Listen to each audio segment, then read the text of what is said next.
చీకట్ల సీతుల్లా బతుకుతున్నాం ఈ చిన్న గుడిసెలలో.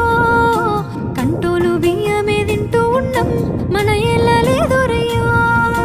కష్టాల్లో తోడున్న అందరికీ నా ఒళ్ళని కనిపిస్తలేనమ్మ కొందరికి కష్టాల్లో నేనున్నని. నా ఒళ్ళు నీ ఒళ్ళు ఏమున్నది అన్ని కాగితాల బంధాలు, అవి కాగితాలే జీవితాలనుకొని అయినోళ్ళనే వదులుకుంటారయ్యా. బాగుంటే 10 మంది వస్తారయ్యో చుట్టాలై మన ఇంటికి, లేకుంటే వదిలేసి పోతారయ్యో అయినోళ్ళే ముమ్మాటికి. చూస్తున్న చుట్టంత కళ్ళతోని జరిగేది నాటకమే, నా ఒళ్ళు మా ఒళ్ళు అనిపించేది చేత చెల్లేటి కాగితమే.